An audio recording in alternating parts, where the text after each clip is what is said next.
नमस्कार दोस्तों, आप सभी का स्वागत है मेरे YouTube चैनल के ऊपर। जैसा कि आप जानते हैं कि हमने अब तक एक्सरसाइज 1.3 का इंट्रोडक्शन कंप्लीट कर लिया था, तो आइए शुरू करते हैं। आज से हम अपने एक्सरसाइज 1.3 के एग्जांपल्स। तो जैसा कि मैंने आपको इंट्रोडक्शन में बताया कि हम कैनोनिकल फॉर्म से LCM एंड HCF कैसे निकाल सकते हैं, और यही तरीका आपने जूनियर क्लासेस के अंदर भी सीखा होगा, जो कि सबसे बेसिक तरीका है LCM और HCF यानी GCD निकालने का। तो उसी के ऊपर हमारा फर्स्ट क्वेश्चन यानी फर्स्ट एग्जांपल बेस है। आप ये एग्जांपल बुक में से खुद से ट्राई कर लीजिएगा, क्योंकि ये आपने बहुत ही जूनियर क्लासेस के अंदर भी किया होगा, तो इसके ऊपर हमें अभी टाइम वेस्ट करने की ज़रूरत नहीं है। मैं ये उम्मीद करता हूँ कि आप सब ये एग्जांपल खुद से कर लेंगे। अगर आपको फिर भी इसमें कोई प्रॉब्लम हो तो आप मुझे कमेंट करके बता सकते हैं, मैं ये एग्जांपल भी पोस्ट कर दूंगा। अब आइए सेकंड एग्जांपल से स्टार्ट करते हैं। तो हमारी स्टेटमेंट है, show that every odd prime number is either of the form 4k+1 और 4k-1 where k is any positive integer. तो हमें शो करना है कि जो हमारे ओड प्राइम नंबर्स होते हैं वो सभी या तो इस फॉर्म के होते हैं या इस फॉर्म के होते हैं। इन दोनों फॉर्म्स के अलावा उनकी कोई और फॉर्म नहीं होती। और यहाँ पर के क्या है, एक पॉजिटिव इंटीजर। तो दोस्तों आपको शो करना है, जब भी आप किसी ओड प्राइम को 4 से डिवाइड करेंगे तो आपको रिमाइंडर या तो 1 मिलेगा या -1 मिलेगा। इसका यही मतलब है दोस्तों कि हम जब भी ओड प्राइम को 4 से डिवाइड करते हैं तो हमें इन दोनों रिमाइंडर में से कोई एक ही मिलेगा, इनके अलावा कोई और रिमाइंडर नहीं मिलेगा। ठीक है दोस्तों। और ओड प्राइम से यहाँ पे क्या मतलब है, 2 को छोड़ के सभी प्राइम, क्योंकि आप जानते हैं 2 एक लौता ऐसा प्राइम नंबर है जो कि इवन है। तो यहाँ पर 2 को छोड़ के आपको सभी प्राइम्स की बात करनी है। तो आइए हम लेट कर लेते हैं, हमारा ओड प्राइम नंबर है n। तो सीधी सी बात है, n की वैल्यू 2 को छोड़कर कुछ भी हो सकती है दोस्तों। तो यहाँ पे देखिए मैंने एक लाइन लिखी है, when we divide n by 4 we get. तो जैसा कि आप जानते हैं दोस्तों, जब भी हम किसी नंबर को 4 से डिवाइड करेंगे तो हमें एक तो कोश्चेंट मिलेगा, एक रिमाइंडर मिलेगा। कोश्चेंट को मैंने k मान लिया दोस्तों, और रिमाइंडर को मैंने r मान लिया। और आप जानते हैं जो रिमाइंडर है उसकी वैल्यू यहाँ पे जो नंबर होता है उससे हमेशा कम रहती है। तो r is less than 4 and greater than और इक्वल टू 0। तो r की वैल्यू 0 और 0 के इक्वल भी हो सकती है, 0 से बड़ी होगी और 4 से हमेशा छोटी ही होगी दोस्तों। ये 4 के इक्वल नहीं हो सकती है। ध्यान से देखिए, यहाँ पे इक्वलिटी का साइन है पर यहाँ पे नहीं है, क्योंकि ये वैल्यू हमेशा 4 से छोटी होगी पर 0 के इक्वल हो सकती है और 0 से बड़ी भी हो सकती है। तो देखिए दोस्तों, जब मैंने यहाँ पर r की जगह 0, 1, 2 और 3 रखा, क्योंकि जैसा कि आप देख सकते हैं हमें इंटीजर्स के ऊपर काम करना है, और 4 से कम हमारे पास 4 ही ऐसे इंटीजर हैं, 0, 1, 2 और 3। तो r की ये पॉसिबल वैल्यूज़ हैं, तो n की ये कोरस्पॉन्डिंग वैल्यूज़ बनेंगी जब आप r को 0, 1, 2, 3 रखेंगे। तो ये मैं लिख लिया। अब दोस्तों आप ध्यान से देखिए, ये जो नंबर है ये भी हमारा जो इस तरफ वाला नंबर है वह एक ओड प्राइम नंबर होना चाहिए, क्योंकि हमारा n एक ओड प्राइम है, तो n जिसके इक्वल होगा वो भी एक ओड प्राइम नंबर होगा दोस्तों। और ओड नंबर का मतलब क्या होता है कि वो 2 से डिविजिबल ना हो। तो जैसे कि आप देख सकते हैं दोस्तों, जब आपने r को 0 रखा और जब आपने r को 2 रखा, तो जो ये वाली दोनों स्टेटमेंट है दोस्तों, ये वाली जो दोनों स्टेटमेंट है दोस्तों, ये दोनों 2 से डिवाइड हो रही हैं दोस्तों। क्योंकि देखिए आप इसको 2 से डिवाइड करेंगे तो यहाँ पे 2k आएगा, और यहाँ पे अगर आप इसको 2 से डिवाइड करेंगे के तो 2k+1 आएगा। तो ये दोस्तों ये तो ओड हुई नहीं, तो इसका मतलब ये दोनों केस तो हमारे फेल हो गए। तो बचे क्या, एक तो ये वाला केस और एक ये वाला केस। तो यही वो मैंने लाइन लिखी है दोस्तों, क्योंकि 4k+2 और 4k 2 से डिविजिबल है, तो यानी ये ओड प्राइम नंबर तो हो नहीं सकते दोस्तों, क्योंकि इसने ओड नंबर की कंडीशन को ही सेटिस्फाई नहीं किया। तो सीधी सी बात है, हम इन दोनों केस को नेगलेक्ट कर देंगे। तो हमारे पास बचा एक तो n = 4k+1 और एक हमारे पास बचा n = 4k+3। अब दोस्तों ध्यान से देखिए, अगर मैं यहाँ पर ऊपर 1 प्लस कर दूँ और 1 कोई माइनस कर दूँ तो कोई फ़र्क नहीं पड़ेगा। तो देखिए मैंने 3 को लिख लिया, 4 - 1 जो कि वैल्यू 3 ही देगा। तो ये स्टेटमेंट और ये इक्वलेंट है। अब यहाँ से अगर आप 4 को कॉमन निकाल लीजिए तो आपको अंदर क्या बचेगा, k+1, और यहाँ पे -1 बाहर है ही दोस्तों। इसको आप k डैश पुट कर दीजिए, जहाँ पर के डैश की वैल्यू है k+1। तो सीधी सी बात है दोस्तों, अगर मैं के डैश को के से रिप्लेस कर दूं तो मेरी जो क्वेश्चन के अंदर फॉर्म थी वही बन जाएगी। यहाँ पर कोई भी एक रैंडम इंटीजर को के लिया गया है तो मैं के डैश की जगह के भी लिख सकता हूँ दोस्तों। अगर मैं यहाँ पर के डैश मान लेता तो यहाँ पर के लिख सकता था मैं दोस्तों। यहाँ पर के का मतलब ये नहीं है कि ये वैल्यू और ये वैल्यू सेम आएगी। यहाँ पर के जो स्टेटमेंट के अंदर कहा गया है वो एक रैंडम इंटीजर है, जैसा कि मैंने आपको पिछली एक्सरसाइज के अंदर ही बताया था। तो देखिए दोस्तों, यहाँ पर n हमारा 4k+1 की फॉर्म का आया है और यहाँ पर n हमारा 4k-1 की फॉर्म में आया है। तो यानी जो ये दोनों फॉर्म थी वो हमारी निकल गई और ऐसे करके हमारा क्वेश्चन प्रूव हो गया दोस्तों कि हमारा जो ओड प्राइम नंबर होगा वो या तो इस फॉर्म का होगा या इस फॉर्म का होगा। ओके दोस्तों, अब जो दोस्तों थर्ड हमारा एग्जाम्पल है वो बिल्कुल फोर्थ एग्जाम्पल की तरह है। तो मैं आपको फोर्थ एग्जाम्पल करवाऊँगा और मैं आपको फोर्थ एग्जाम्पल ही क्यों करवा रहा हूँ, थर्ड क्यों नहीं करवा रहा, क्योंकि फोर्थ एग्जाम्पल के अंदर एक एडिशनल लाइन भी आती है जो कि अगर आपको फोर्थ समझ में आ गया तो आप थर्ड बिल्कुल ईजिली कर लेंगे दोस्तों। तो आइए फोर्थ एग्जाम्पल शुरू करते हैं। तो दोस्तों आपको दिखाना है show that there are infinitely many primes of the form 6k+5। तो दोस्तों आपको दिखाना है कि जो इस फॉर्म के प्राइम नंबर्स होते हैं वो इनफाइनाइट इन नंबर्स होते हैं। यानी अगर आपको कोई इस फॉर्म का प्राइम मिले 6n+5 फॉर्म का तो वो नंबर्स फाइनाइट नहीं होंगे, यानी वो इन्फिनिटी तक चलते रहेंगे। इनकी संख्या कभी भी आप लिमिटेड नहीं कर सकते, आपको ये प्रूव करना है। तो आइए देखते हैं कैसे। हमने दोस्तों ये चीज़ सीखी है, जब भी हमें किसी चीज़ को प्रूव करना होता है तो हम उसे कंट्राडिक्शन के मेथड से प्रूव कर सकते हैं। यानी मैं मान लूँगा कि जो मेरे इस फॉर्म के प्राइम्स नंबर हैं वो फाइनाइट होंगे और अगर मेरी वो कंडीशन गलत आ गई तो वो इनफाइनाइट बन जाएंगे। तो हम यहाँ पर मेथड ऑफ कंट्राडिक्शन लगाएंगे दोस्तों इस क्वेश्चन को प्रूव करने के लिए। तो मैंने मान लिया दोस्तों जो 6n+5 फॉर्म के प्राइम नंबर्स हैं वो फाइनाइट इन नंबर हैं, हमें तो इनफाइनाइट प्रूव करने हैं तो हम उल्टा लेके चलेंगे दोस्तों। अगर ये कंडीशन हमारी गलत आ गई तो हमारे इनफाइनाइट होंगे दोस्तों। तो इसलिए मैंने मान लिया इस फॉर्म के जो प्राइम नंबर्स हैं वो फाइनाइट नंबर है और मैंने मान लिया दोस्तों जो इस फॉर्म का लास्ट प्राइम है वो q है। यानी दोस्तों आप जानते हैं अगर हमारे पास इस फॉर्म के प्राइम नंबर्स होंगे और अगर हम उनको n को देखिए दोस्तों, आप वैरी कर सकते हैं तो आप n को 0, 1, 2 ऐसे करते करते सो ऑन पुट करेंगे। तो अगर हमारे ये नंबर फाइनाइट है यानी ये काउंटेबल है दोस्तों, फाइनाइट का मतलब भी काउंटेबल होता है। यानी मैंने मान लिया कि जो हमारा लास्ट प्राइम है इस फॉर्म का वो q है। ठीक है दोस्तों, तो देखिए दोस्तों जो इस फॉर्म के प्राइम होंगे 6n+5 फॉर्म के वो ये होंगे। आप n को 0, 1, 2, 3, 4 पुट करेंगे तो दोस्तों आपको ये वैल्यू मिलेंगी। देखिए दोस्तों अगर आप इसको 0 पुट करेंगे तो आपको 5 मिलेगा, 1 पुट करेंगे तो ये स्टेटमेंट हमारी 11 हो जाएगी। ऐसे 2, 3, 4, 5 पुट करेंगे तो 17, ऐसे करते करते सो ऑन। और लास्ट प्राइम क्या माना है, q है हमारा। तो हमारा लास्ट प्राइम इस फॉर्म का q है, तो मैंने ये लिख लिया दोस्तों। अब मैंने एक इंटीजर लेट कर लिया दोस्तों जिसकी वैल्यू है a और ये इंटीजर क्या है, इन सभी प्राइम नंबर्स की प्रोडक्ट के इक्वल है दोस्तों। जैसा कि मैंने आपको बता रखा है डॉट यहाँ पे प्रोडक्ट को दिखाता है दोस्तों। तो इन सभी प्राइम नंबर्स की जो कि इस फॉर्म के हैं 6n+5 फॉर्म के, उन सभी की प्रोडक्ट को मैंने ले लिया a के इक्वल दोस्तों। इसको हमने ले लिया इक्वेशन नंबर 1। अब दोस्तों मैंने एक अनदर इंटीजर कंसीडर किया है जिसकी वैल्यू कुछ इस प्रकार मानी गई है 6a-1। ठीक है दोस्तों, तो ये दोनों चीज़ मैंने लेट की है। आपको ये लाइन बिल्कुल ध्यान रखनी है दोस्तों क्वेश्चंस को करने के लिए।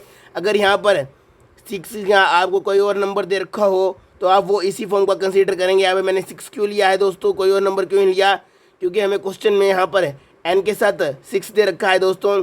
अगर आपको यहाँ पर क्वेश्चन में कोई और नंबर मिले तो आप b को उस नंबर की फॉर्म में रिप्रेजेंट करेंगे। जैसे कि आप थर्ड एग्जाम्पल में देख पाएंगे कि वहाँ पर 4 ले रखा है तो आप वहाँ पर 4 ही कंसीडर करेंगे दोस्तों। ठीक है, थर्ड एग्जाम्पल के अंदर। तो आइए आगे देखते हैं। अब दोस्तों क्योंकि b एक इंटीजर है और इस फॉर्म का है तो सीधी सी बात है b की वैल्यू 1 से बड़ी होगी दोस्तों, क्योंकि हमने b को एक पॉजिटिव इंटीजर कंसीडर किया है। क्योंकि दोस्तों देखिए जो ये वैल्यू होगी इसके अंदर कोई भी नेगेटिव साइन नहीं आएगा, क्योंकि हमने n को 0 से लेके पॉजिटिव इंटीजर्स के अंदर पुट किया है, ना कि नेगेटिव में। आप याद रखिए यहाँ पे आप n को हमेशा पॉजिटिव रखेंगे। तो क्योंकि ये सभी इंटीजर्स पॉजिटिव हैं तो ए हमारा पॉजिटिव है, ए हमारा पॉजिटिव है तो 6 ए हमारा पॉजिटिव है। और 6 ए में से अगर आप 1 को घटाएंगे तो ये क्वांटिटी तो 1 से बहुत बड़ी है दोस्तों, तो सीधी सी बात है ये वैल्यू 1 से हमेशा बड़ी आएगी।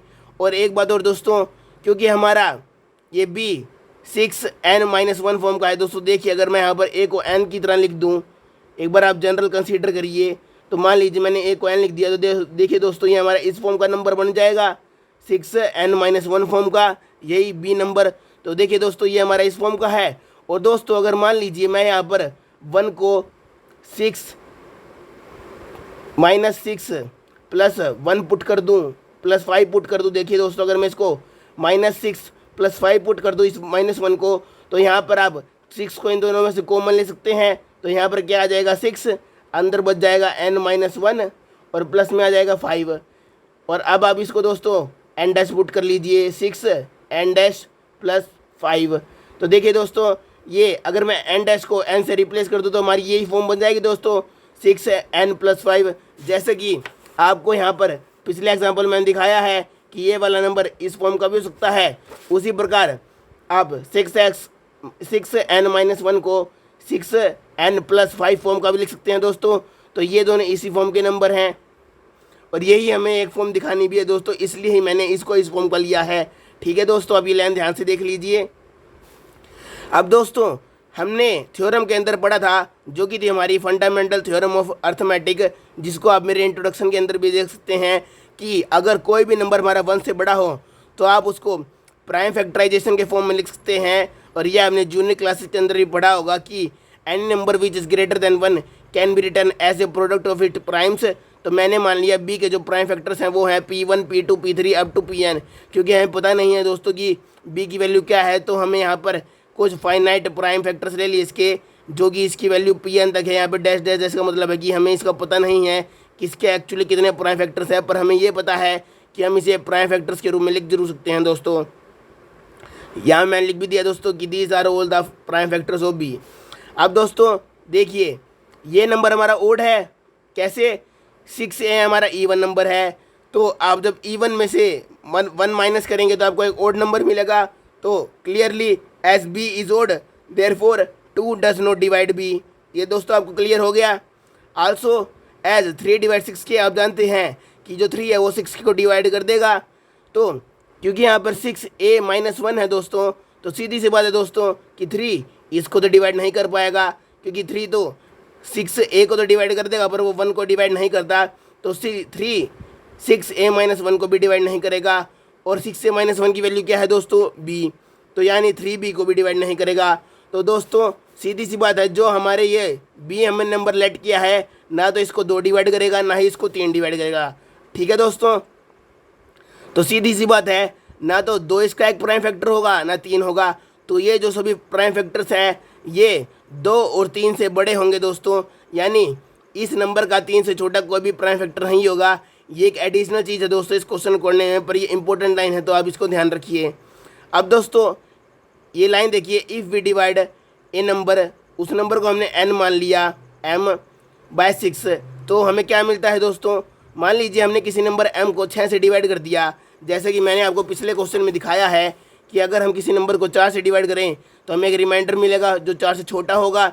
ऐसे ही अगर मैं किसी रैंडम नंबर को m से डिवाइड कर दूं तो वो हमें एक रिमाइंडर देगा जो 6 से छोटा होगा। तो यहाँ पे रिमाइंडर की वैल्यू क्या हो सकती है 0, 1, 2 और 3 और 4 और 5। तो ये 6 वैल्यू हमारी पॉसिबल है दोस्तों 0 से लेकर 5 तक, जो कि रिमाइंडर की हो सकती हैं। अब दोस्तों क्लियरली ये नंबर डिवाइड होता है 2 से, ये नंबर डिवाइड होता है 2 से, और ये नंबर डिवाइड होगा 3 से। ठीक है दोस्तों, और ये नंबर डिवाइड होगा 2 से। तो देखिए दोस्तों एक तो हमारा ये नंबर कट गया, एक ये हमारा 2 से डिवाइड हो गया, और एक ये 2 से डिवाइड हो गया, और ये हमारा 3 से डिवाइड हो गया। तो दोस्तों मैंने कंसीडर किया था जो b है वो एक ओड प्राइम है, और ये जो m है उसको मैंने एक ओड प्राइम नंबर मान लिया दोस्तों, मान लीजिए। और क्योंकि हमारा b ना तो 2 से डिवाइड हो रहा है ना 3 से डिवाइड हो रहा है, तो जब भी हम इस b को 6 से डिवाइड करेंगे तो वो या तो ये वाली फॉर्म देगा दोस्तों 6n + 1 वाली फॉर्म, या वो 6n + 5 वाली फॉर्म देगा दोस्तों, क्योंकि ये नंबर्स तो 2 और 3 से डिवाइड हो रहे हैं दोस्तों, और 2 और 3 से तो हमारा b डिवाइड होता ही नहीं। तो सीधी सी बात है हमारे पास यही 2 नंबर लेफ्ट हो गए, तो हम जब b को डिवाइड करेंगे 6 से, याद रखिए दोस्तों, जब हम b को 6 से डिवाइड करेंगे तो हमें या तो ये वाला नंबर मिल सकता है या ये वाला नंबर मिल सकता है। यही पिछले एग्जाम्पल की तरह ही है दोस्तों, लगभग जैसा कि हमने इस एग्जाम्पल में भी देखा था। अब दोस्तों मैंने आपको बता दिया, क्योंकि ये देखिए दोस्तों, हम b को इस फॉर्म में लिख सकते हैं, यानी अगर b को इन दोनों फॉर्म में लिख सकते हैं तो ये सभी नंबर भी इन दोनों फॉर्म्स के ही होंगे, क्योंकि ये b के ही तो प्राइम फैक्टर्स हैं दोस्तों।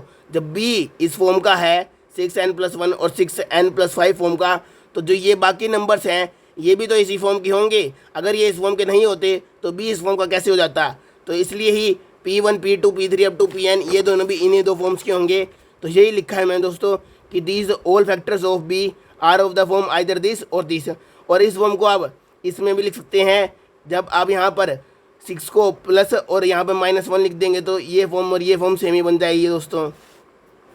तो यानी जो b के प्राइम फैक्टर्स हैं वो या तो इस फॉर्म के होंगे या इस वाली फॉर्म के होंगे, माइनस वाली फॉर्म के।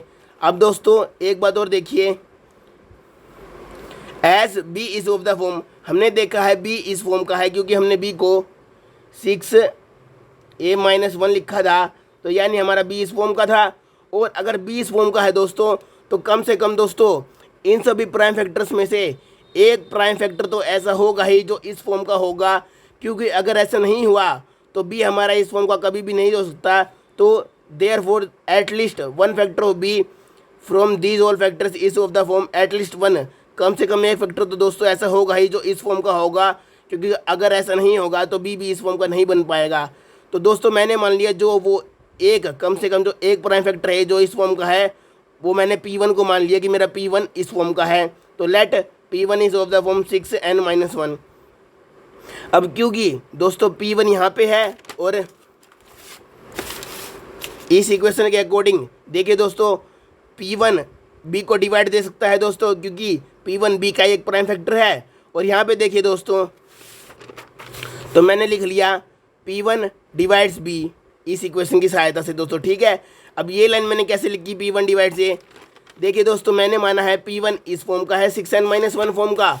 और देखिए दोस्तों मैंने एक लाइन लिखी थी, जो फाइनाइट प्राइम्स हैं और जो Q लास्ट प्राइम है इस फॉर्म का, यानी 6n-1 फॉर्म का ही, क्योंकि यही फॉर्म 6n-1 फॉर्म का है दोस्तों। जैसा कि मैंने आपको बता दिया कि 6n+5 को इसे आप 6n-1 भी लिख सकते हैं। और मैंने बताया था इन सभी प्राइम फैक्टर्स की, इन सभी जो प्राइम नंबर्स हैं इस फॉर्म के, उनके प्रोडक्ट a के इक्वल है। तो दोस्तों क्लियरली जो P1 है हमारा, जो P1 है वो भी इनके अंदर ही लाई करेगा, क्योंकि दोस्तों ये सभी प्राइम फैक्टर्स की प्रोडक्ट है जो कि इस फॉर्म के हैं। और P भी हमारा 6n-1 फॉर्म का है दोस्तों, तो वो भी इसके अंदर ही लाई करेगा दोस्तों, क्योंकि हमने सभी प्राइम फैक्टर्स की प्रोडक्ट ली है। तो यानी अगर P इसके अंदर लाई करता है तो P भी a को डिवाइड करेगा। तो इसी कारण मैंने लिख लिया P1 डिवाइड से। और ये लाइन तो मैंने बताई थी P1 डिवाइड्स भी, अगर P1 a को डिवाइड करता है और P1 b को डिवाइड करता है तो P1 a और b के लीनियर कॉम्बिनेशन को भी डिवाइड करेगा इस थ्योरम की सहायता से, जो कि हमने पिछले एक्सरसाइज के अंदर पढ़ी थी। तो P1 6a-b को भी डिवाइड कर देगा दोस्तों, ठीक है दोस्तों, क्योंकि वो a और b का लीनियर कॉम्बिनेशन है। और अगर आप एक इक्वेशन को ध्यान से देखें, अगर मैं b को यहाँ पर लिया हूँ माइनस में और 1 को इस साइड ले जाऊँ तो मेरा क्या बनेगा, 1 = 6a-b दोस्तों। और 6a-b की वैल्यू यहाँ पे 1 आ गई और हमारा यहाँ पे P1 डिवाइड 6a-b था, तो यानी P1 डिवाइड्स 1 दोस्तों, जैसे कि मैंने आपको अभी दिखाया। और दोस्तों क्योंकि मैंने आपको बताया था P1 एक ओड प्राइम नंबर है और एक ओड प्राइम नंबर कभी भी 1 को डिवाइड नहीं कर सकता, क्योंकि all prime numbers are greater than 1 and any number which is greater than 1 for example 2 can not divide 1। 1 से बड़ा कोई भी नंबर 1 को डिवाइड नहीं कर सकता दोस्तों नंबर थ्योरी के अंदर, क्योंकि नंबर थ्योरी के अंदर हम केवल इंटीजर्स की बात करते हैं दोस्तों। तो यानी ये हमारी एक कंट्राडिक्शन आ गई दोस्तों। तो क्योंकि ये हमारी कंट्राडिक्शन आ गई तो ये स्टेटमेंट हमारी रॉन्ग हो गई। तो यानी number of primes of the form 6n+5 are infinite in number दोस्तों। तो ऐसे करके आपका ये क्वेश्चन ख़त्म हो जाता है दोस्तों। अगर आपको कोई भी डाउट हो तो आप मुझे कमेंट करके ज़रूर बताएं दोस्तों। और ऐसे ही करके आप थर्ड एग्जाम्पल भी कंप्लीट कर लीजिएगा दोस्तों। अब आपको ये एग्जाम्पल ज़रूर समझ में आया होगा। तो अगली वीडियो में मिलते हैं दोस्तों। नेक्स्ट एग्जाम्पल्स हम आने वाली वीडियोज़ के अंदर कंप्लीट करेंगे। तब तक के लिए गुड बाय।